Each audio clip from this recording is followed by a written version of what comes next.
শান্ত আকাশ, স্বাভাবিক টহল, আর হঠাৎ করেই রাডারে ধরা পড়ে দুটি অচেনা স্টেলথ ফাইটার জেট। ইরানের আকাশ সীমার ভেতরে শুরু হয় এক অদৃশ্য সামরিক উত্তেজনা, যেখানে একদিকে অভিজ্ঞ পাইলট ক্যাপ্টেন রেজা ফরহাদি, অন্যদিকে অজানা পরিচয়ের অত্যাধুনিক যুদ্ধ বিমান। দুই পক্ষই একে অপরকে পর্যবেক্ষণ করছে নীরবে কিন্তু অত্যন্ত বিপজ্জনক এক অবস্থানে। কয়েক মিনিটের এই ঘটনায় পরবর্তীতে আন্তর্জাতিক সামরিক বিশ্লেষণে বড় প্রশ্ন তোলে এই জেটগুলো কার ছিল আর কেন তারা ইরানের আকাশে ঢুকেছিল। এই ডকুমেন্টারিতে আমরা ধাপে ধাপে দেখব কিভাবে একটি রুটিন টহল মিশন হঠাৎ করে রূপ নেয় উচ্চ ঝুঁকিপূর্ণ আকাশ সীমার সংকটে, কিভাবে পুরনো কিন্তু আপগ্রেডেড F4 টমক্যাট, আধুনিক MiG-29 এবং অজানা স্টেলথ প্রযুক্তির সম্ভাব্য যুদ্ধ বিমান একে অপরের মুখোমুখি দাঁড়ায়, এবং কিভাবে শেষ পর্যন্ত একটি সতর্কতামূলক ক্ষেপণাস্ত্র উৎক্ষেপণ পুরো পরিস্থিতিকে বদলে দেয়। সেদিনের সকালটা ছিল স্বচ্ছ আর নির্মল। আকাশ জুড়ে কোথাও এক টুকরো মেঘ নেই, শুধু বিস্তৃত নীলের সীমাহীন বিস্তার। ঘড়িতে যখন 6:30 বাকি, ইরানি বিমান বাহিনীর অভিজ্ঞ পাইলট ক্যাপ্টেন রেজা ফরহাদি তার ফাইটার জেট নিয়ে 4000 ফুট উচ্চতায় নিয়মিত টহল দিচ্ছিলেন। সবকিছু স্বাভাবিক লাগছিল এবং মনে হচ্ছিল আজকের দিনটাও অন্য দিনগুলোর মতোই কেটে যাবে কোনো ঘটনা ছাড়াই। কিন্তু হঠাৎ করেই পরিস্থিতি সম্পূর্ণভাবে বদলে গেল যখন তিনি টের পেলেন তার ঠিক পেছনে দুটি অজানা ফাইটার জেট অবস্থান করছে। প্রথম মুহূর্তে রেজা ভাবলেন সম্ভবত এগুলো তার নিজেদের দেশেরই কোনো যুদ্ধ বিমান, যেগুলো একই এলাকায় মহড়া চালাচ্ছে। কিন্তু তার 15 বছরের অভিজ্ঞতা বলছিল কিছু একটা ঠিক নেই। রেজা ফরহাদি সাধারণ কোনো পাইলট নন। তিনি গত 1.5 দশক ধরে ইরানের বিমান বাহিনীতে দায়িত্ব পালন করছেন এবং তার মতো দক্ষ পাইলট খুব কমই পাওয়া যায়। যখন তিনি আরও মনোযোগের সাথে পর্যবেক্ষণ করলেন তখন তার সন্দেহ পুরোপুরি নিশ্চিত হলো। এই জেটগুলো শুধু তাকে অনুসরণই করছিল না, বরং একটি নির্দিষ্ট ব্যবধান রেখে খুব সতর্কতার সাথে তাকে পর্যবেক্ষণ করছিল। সাধারণত যখন কোনো অপরিচিত বিমান কোনো দেশের আকাশ সীমায় প্রবেশ করে এবং সেই দেশের সামরিক বিমান তাদের শনাক্ত করে, তখন তারা দ্রুত সেখান থেকে সরে যায়। কিন্তু এখানে উল্টো ব্যাপার ঘটছিল। এই রহস্যময় জেটগুলো কোনোভাবেই সরছিল না এবং মনে হচ্ছিল তারা ইচ্ছে করেই সেখানে থাকতে চাইছে। রেজার মনে তখন অসংখ্য প্রশ্ন ঘুরপাক খাচ্ছিল। এই জেটগুলো আসলে কোথা থেকে এসেছে? কোন দেশের সামরিক বাহিনীর অধীনে এগুলো ইরানের আকাশ সীমায় কেন তারা ঢুকে পড়েছে? এবং সবচেয়ে গুরুত্বপূর্ণ প্রশ্ন ছিল তাদের প্রকৃত লক্ষ্য কী? রেজার কাছে থাকা যুদ্ধ বিমানটি হলো F4 টমক্যাট, যা একসময় বিশ্বের সবচেয়ে শক্তিশালী এবং উন্নত যুদ্ধ বিমান হিসেবে পরিচিত ছিল। ইরান এই বিমানগুলো পেয়েছিল 70 দশকে, যখন পশ্চিমা দেশগুলোর সাথে তাদের সম্পর্ক বেশ ভালো ছিল। কিন্তু 1979 সালের বিপ্লবের পর সবকিছু পাল্টে যায় এবং ইরানকে নিজেদের উপর নির্ভর করতে হয়। ইরানি প্রকৌশলীরা এই বিমানগুলোতে নতুন রাডার সিস্টেম যুক্ত করেছেন এবং নতুন অস্ত্রশস্ত্র সংযোজন করেছেন এবং বিভিন্ন আধুনিক প্রযুক্তি সংযুক্ত করে সেগুলোকে আবার যুদ্ধের উপযোগী করে তুলেছেন। F4 টমক্যাট প্রধান শক্তি হলো এর অসাধারণ গতি, যা ঘন্টায় 2200 কিলোমিটারেরও বেশি।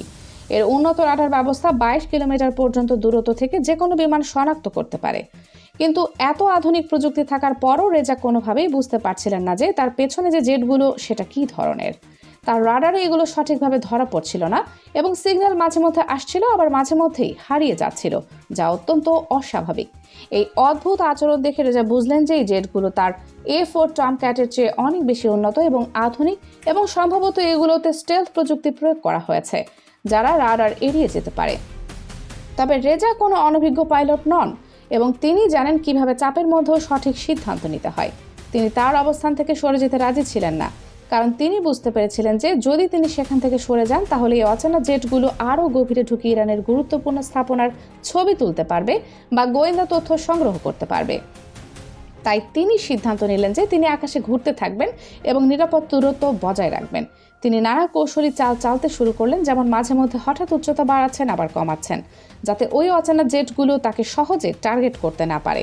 সেই মুহূর্তেই রেজা তার বেস ক্যাম্পে যোগাযোগ করলেন এবং পুরো পরিস্থিতি বিস্তারিতভাবে জানালেন। ইরানের এয়ার কমান্ড বিষয়টির গুরুত্ব বুঝে সাথে সাথে সাহায্য পাঠানোর সিদ্ধান্ত নিল। তারা রেজাকে জানালো যে মাত্র 2 মিনিটের মধ্যে আরও 2টি যুদ্ধ বিমান সেখানে পৌঁছে যাবে। কিন্তু এই 2 মিনিট রেজার কাছে অনন্তকালের মতো মনে হচ্ছিল। প্রতিটি সেকেন্ড যেন ভারী হয়ে আস্তে আস্তে কাটছিল। তিনি ক্রমাগত চারপাশে সতর্ক দৃষ্টি রাখছিলেন এবং ওই রহস্যময় জেটগুলোর প্রতিটি নড়াচড়া পর্যবেক্ষণ করছিলেন। সেগুলো অত্যন্ত পেশাদারিত্বের সাথে উঠছিল এবং তাদের চলাফেরা দেখে বোঝা যাচ্ছিল যে এই পাইলটরা উচ্চ প্রশিক্ষণ প্রাপ্ত। রেজা লক্ষ্য করলেন যে জেটগুলো তার প্রতিটি গতিবিধির সাথে সমন্বয় রেখে চলছে, কিন্তু সবসময় একটা নির্দিষ্ট ব্যবধান বজায় রাখছে। তারা না খুব কাছে আসছে না খুব দূরে যাচ্ছে। ঠিক এমন সময় আকাশের দিগন্তে দেখা গেল আরও দুটি যুদ্ধ বিমান দ্রুত বেগে এগিয়ে আসছে। ক্যাপ্টেন আলী আসগর এবং ক্যাপ্টেন আমির তাদের MiG-29 নিয়ে সেখানে পৌঁছালেন। এই MiG-29 হলো রাশিয়ার তৈরি একটি অত্যাধুনিক যুদ্ধ বিমান, যা বিশেষভাবে আকাশ যুদ্ধের জন্য তৈরি। এই বিমানগুলো অবিশ্বাস্য দ্রুততার সাথে দিক পরিবর্তন করতে পারে এবং কাছাকাছি দূরত্বের যুদ্ধে এগুলো একেবারে অপ্রতিরোধ।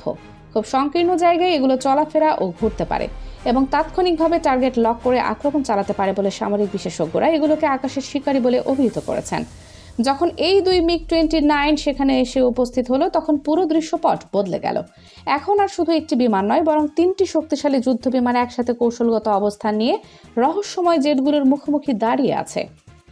রেজা সামনে থাকলেন এবং দুটি মেঘ দুই পাশে অবস্থান নিল। এই ফরমেশনটি এমনভাবে সাজানো হয়েছিল যাতে ওই অজানা জেটগুলো যেদিকেই যাওয়ার চেষ্টা করুক না কেন, তারা নজরদারির আওতায় থাকবে। 3টি ইরানি যুদ্ধবিমান একসাথে একটি মজবুত প্রতিরক্ষা বেষ্টনী তৈরি করলো। এরপর ইরানি পাইলটরা রেডিওর মাধ্যমে অত্যন্ত স্পষ্ট এবং কঠোর ভাষায় একটি সতর্ক বার্তা পাঠালো। তারা জানালো যে অজানা বিমানগুলো ইরানের আকাশ সীমায় অবৈধভাবে ঢুকে পড়েছে এবং তাদের তাৎক্ষণিকভাবে এই এলাকা ছেড়ে চলে যেতে হবে। এই সিদ্ধান্ত নেওয়ার জন্য তারা 2 মিনিট সময় দিল, কিন্তু যা ঘটলো তা সবাইকে হতবাক করে দিল। ওই রহস্যময় জেটগুলো কোনো প্রকার প্রতিক্রিয়া দেখালো না, তারা রেডিও কলের কোনো জবাব দিল না এবং তাদের গতিপথ পরিবর্তন করলো না। তারা একইভাবে ঘুরতে থাকলো যেন ইরানি যুদ্ধ বিমানগুলোর উপস্থিতি তাদের কাছে কোনো হুমকি নয়। এই নীরবতা এবং উপেক্ষা পরিস্থিতিকে আরও জটিল এবং উত্তেজনাপূর্ণ করে তুলল।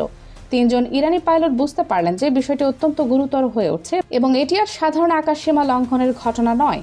তারা ওই জেটগুলোর প্রতিটি বৈশিষ্ট্য পর্যবেক্ষণ করলেন এবং তাদের গতি ও চলাফেরার ধরন এবং রাডারে ধরা না পড়ার যে অস্বাভাবিক ক্ষমতা তা বিবেচনা করে একটি সিদ্ধান্তে পৌঁছালেন। তাদের ধারণা হলো এগুলো সম্ভবত F-22 জাপট্রার টাইপের অত্যাধুনিক স্টেলথ যুদ্ধবিমান, যা আমেরিকার তৈরি এবং বিশ্বের সবচেয়ে অত্যাধুনিক যুদ্ধ বিমানগুলোর একটি। এই বিমানে এমন প্রযুক্তি ব্যবহার করা হয়েছে যা সাধারণ রাডারে সহজে ধরা পড়ে না এবং এদের সাথে মোকাবেলা করা অত্যন্ত কঠিন। পরিস্থিতি ক্রমেই সংকটপূর্ণ হয়ে উঠেছিল এবং ইরানি পাইলটরা আবার তাদের বেস ক্যাম্পের সাথে যোগাযোগ করলেন। তারা জানালেন যে রহস্যময় জেটগুলো কোনো সতর্ক বার্তায় সাড়া দিচ্ছে না। বেস ক্যাম্পে জরুরি বৈঠক ডাকা হলো এবং উচ্চপদস্থ কর্মকর্তারা পরিস্থিতি গভীরভাবে পর্যালোচনা করলেন।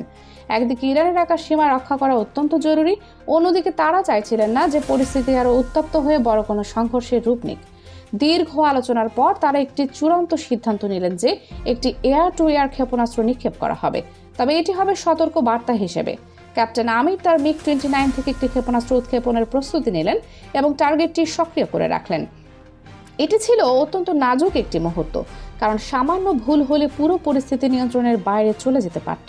তিনি ক্ষেপণাস্ত্র উৎক্ষেপণের বোতাম চাপলেন এবং প্রচণ্ড শব্দের সাথে ক্ষেপণাস্ত্রটি বেরিয়ে এসে ওই অজানা জেটগুলোর দিকে ছুটে গেল। ক্ষেপণাস্ত্র ছোড়ার সাথে সাথে যা ঘটলো তা ছিল নাটকীয়। রহস্যময় জেটগুলো বুঝতে পারলো যে ইরান আর শুধু সতর্ক বার্তা দিচ্ছে না, বরং কাজে নেমে পড়েছে।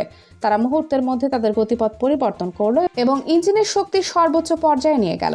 অবিশ্বাস্য দ্রুততার সাথে তারা ইরানের আকাশ সীমা ছেড়ে আন্তর্জাতিক আকাশ সীমায় চলে গেল। তাদের চলে যাওয়ার গতি এতটাই তীব্র ছিল যে মাত্র কয়েক সেকেন্ডের মধ্যেই তারা রাডার থেকে সম্পূর্ণভাবে অদৃশ্য হয়ে গেল। 3 জন ইরানি পাইলট স্বস্তির নিঃশ্বাস ফেললেন, কারণ তারা সফলভাবে তাদের দেশের আকাশ সীমা রক্ষা করতে পেরেছেন কোনো বড় সংঘর্ষ ছাড়াই। এই ঘটনার পর আন্তর্জাতিক গণমাধ্যমে ব্যাপক আলোচনা শুরু হয়। বিভিন্ন সংবাদ মাধ্যমে এই ঘটনা প্রকাশিত হয় এবং সামরিক বিশেষজ্ঞরা এর নানা দিক নিয়ে নানা মতামত দেন। কেউ বলছেন এটি একটি গোয়েন্দাগিরির মিশন, কেউ বলছিলেন সতর্ক বার্তা, আবার কেউ মনে করলেন প্রশিক্ষণ অভিযান। কিন্তু সবচেয়ে আশ্চর্যের বিষয় হলো কোনো দেশই স্বীকার করলো না যে ওই জেটগুলো কাদের ছিল। আমেরিকা, ইসরায়েল বা সৌদি আরব কেউই কোনো মন্তব্য করলো না। এই ঘটনা একটি বিষয় স্পষ্ট করে দিল যে মধ্যপ্রাচ্যের আকাশসীমা নিয়ে উত্তেজনা কতটা তীব্র এবং ইরান তাদের সার্বভৌমত্ব রক্ষায় কতটা দৃঢ় প্রতিজ্ঞ। কানিজ ফাতেমা, সোমা, 0 টিভি।